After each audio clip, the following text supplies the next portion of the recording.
اچھا، فرقہ واریت کے اگر ہم اسباب کی بات کریں کہ کازز آف سیکٹیرینزم کیا ہو سکتے ہیں وہ آپ کی نظر میں، کہ جن کی وجہ سے یہ بہت بڑا ایک مسئلہ ہوا اور آج تک اس کے نقصانات سے ہم دو چار ہو رہے ہیں، تو وہ پلیز دیکھیں، یہ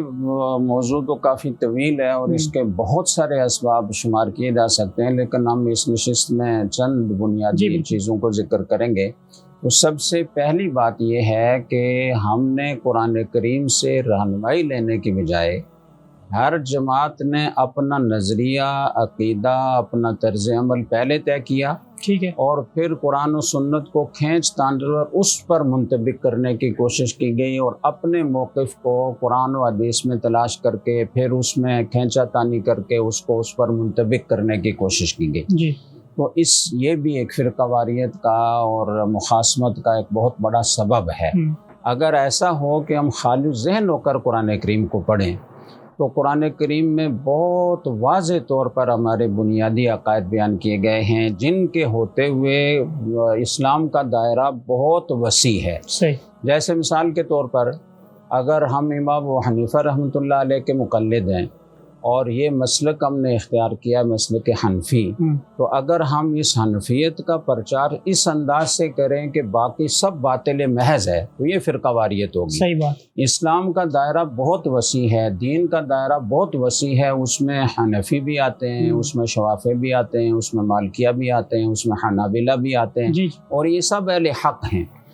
تو اگر ہم فروعی چیزوں میں یا اجتہادی مسائل میں اختلاف میں بھی غلو کریں گے اور اپنے سوا باقی سب کو باطل قرار دیں گے تو یہ فرقہ واریت ہوگی۔ تو ہو اسی طرح رہا ہے کہ ہم ہر چھوٹی بڑی چیز میں، اصولی چیزوں میں بھی اور فروعی چیزوں میں بھی، ہم اپنے عقائد و نظریات پہلے متعین کر دیتے ہیں اور پھر باقی سب کو باطل قرار دیتے ہیں۔ قرآن و حدیث کو اپنے موقف پر منطبق کرنے کی وہ ایک مہارت دکھاتے ہیں، تو اس سے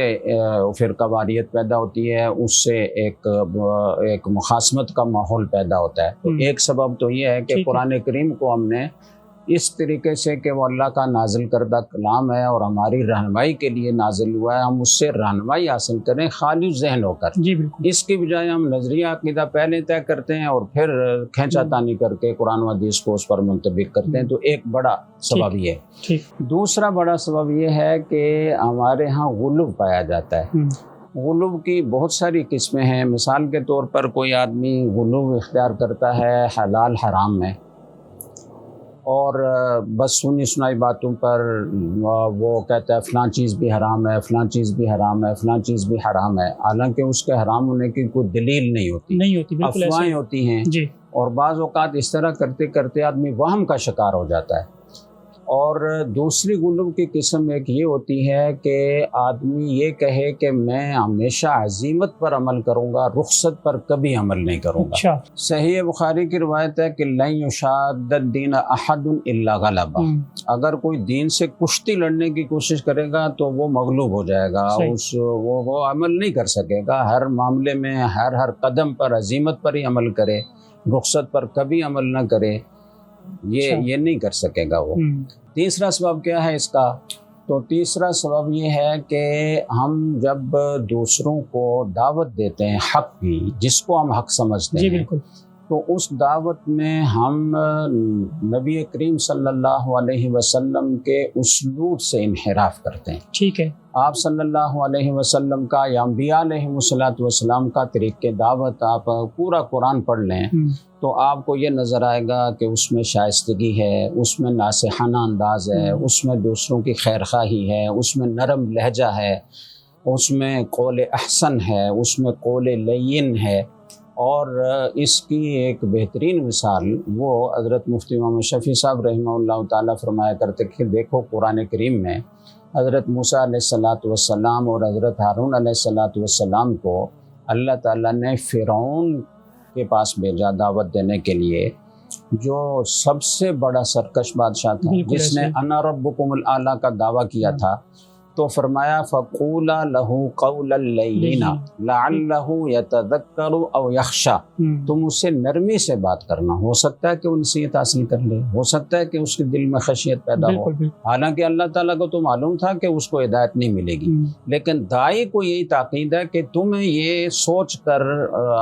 دعوت دینی چاہیے کہ اس کے دل میں خشیت پیدا ہو سکتی ہے، وہ نصیحت حاصل کر سکتا ہے، لہٰذا تم اپنے لہجے میں نرمی شائستگی اختیار کرو۔ صحیح۔ چوتھا سبب اسی طریقے سے چوتھا سبب آپ یہ قرار دے سکتے ہیں کہ ہمارے ہاں جو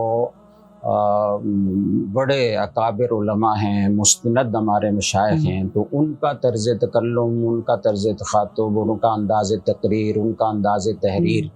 وہ تو قابل تعریف ہے، اور اس کی بے شمار مثالیں ملتی ہیں کہ ان میں کیسا خیر خانہ انداز تھا، ناصحانہ انداز تھا، اور کس طریقے سے وہ خیر خواہی سے دوسروں کو دعوت دیتے تھے۔ لیکن آج کل ہمارے ہاں ایک خطابت کا شعلہ بیانی ہے، تلخ نوائی ہے، دوسروں پر طعن و تشنیع ہے، جملہ بازی ہے، جملے کسنا ہے، اور کسی کو تنزیہ جملہ کس کے ہم بڑے خوش ہوتے ہیں کہ ہم نے دیکھا کیسی خبر لی اس کی۔ تو یہ طریقہ ہمارے اسلاف کا یا ہمارے رسول اکرم صلی اللہ علیہ وسلم کی سیرت سے یہ ثابت نہیں ہوتا، اور فروعی مسائل کو پھر اسٹیج کے اوپر لے کر آنا، ایسے غیر ضروری مسائل کو اسٹیج پر لا کر تو اپنی خطابت کے جوہر دکھانا اور دوسروں کو ایسا لتاڑنا کہ جیسے وہ باطل محض ہیں۔ تو اس خطابت بے مہار سے بھی ہمارے ہاں بہت زیادہ مناظرانہ انداز، جارحانہ انداز، اس سے بھی بہت زیادہ گڑبڑ ہوئی ہے۔ آپ یہ کہہ سکتے ہیں کہ ایک ترجیحات کی غلط ترتیب ہے، ترجیحات کا غلط تعین ہے، یہ بھی اس کا ایک سبب ہے، اور اس کے علاوہ جو ہے وہ سلف کے طرز عمل سے اور سیرت سے جو کچھ ہمیں سبق ملتا ہے اس سے دوری اور اس کو محفوظ نہ رکھنا،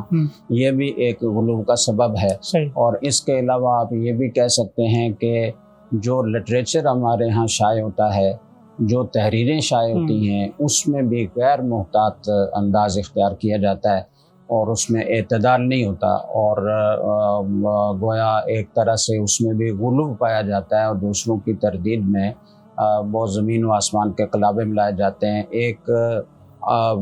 گویا من گھڑت قسم کا موقف دوسروں کے ذمے کھینچتان کر لگایا جاتا ہے، اور پھر اس کی تردید ہوتی ہے، تو اس طرح بھی فرقہ واریت کو فروغ ملتا ہے۔ تو یہ موٹے موٹے اسباب ہیں۔ جی